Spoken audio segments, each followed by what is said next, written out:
আজকে পৃথিবীটা দুর্বিষহ হয়ে পড়েছে, কথা বলেন ঠিক কিনা?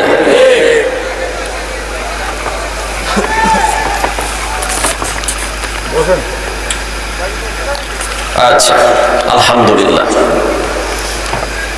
দেখেন, আপনাদের এই নোয়াখালী এসে মহিলা মেম্বার প্রার্থী হওয়ার কোনো সম্ভাবনা আদৌ কি আমার আছে নাকি? কথা বলেন। তাহলে এখানে কিসের রাজনীতির কথা বলবো ভাই? দরকার আছে আমার? কোনো দরকার নেই, কোনো দরকার নাই। আরে আমাদের I am not any political person. I am a leader of mosque, একটি মসজিদের ইমাম খতিব এবং একটা কোরআন শিক্ষা প্রতিষ্ঠানের সেক্রেটারি।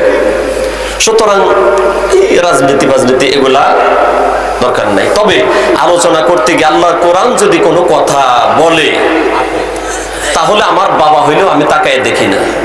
এটা নোয়াখালী না, আমি বাংলাদেশের যেখানেই যাই, আমার যদি থানার ভিতরে নিয়ে চারদিকে পুলিশ দিয়ে দেন, আমি সেখানেও কথা বলি কোরআনের কথা। কারণ জীবন কয়টা? কথা বলে না কেন? জোরে বলেন। দিয়েছেন কে?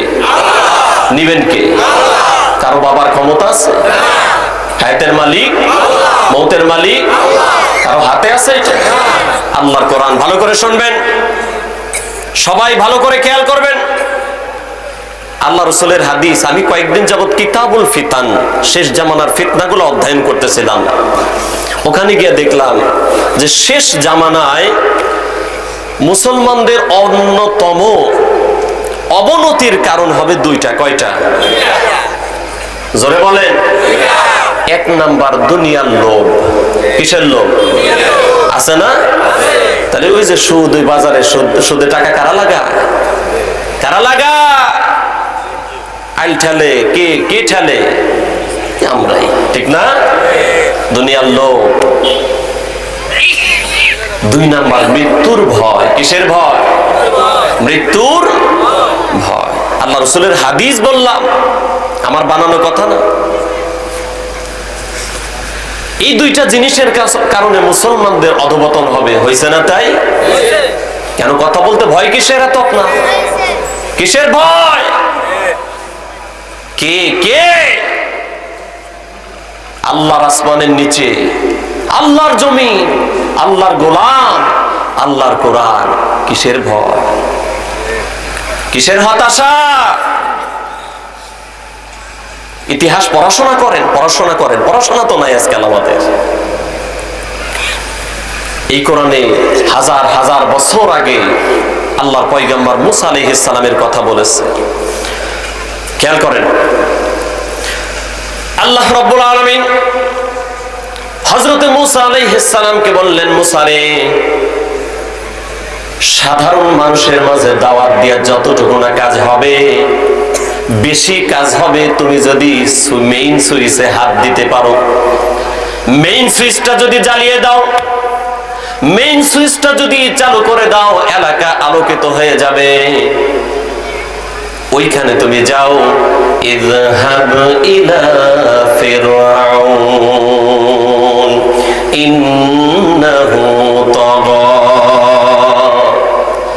আল্লাহ রাব্বুল আলামিন বললেন, ও মুসা, সাধারণ মানুষের পরে দাওয়াত দাও, আগে বড়টার কাছে যাও।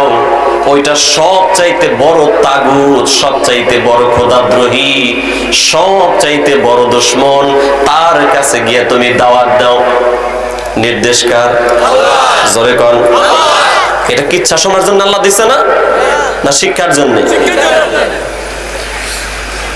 হযরত মুসা আলাইহিস সালাম আল্লাহর নির্দেশ পেয়ে চলে গেলেন ফেরাউনের কাছে। ফেরাউনকে গিয়ে বললেন, ফেরাউন, তুমি তো বলো আনা রব্বুকুমুল আ'লা, আমি সবচাইতে বড় খোদা। না না, তুমি তো খোদা না, তুমি একটা বেহুদা, ঠিক কিনা?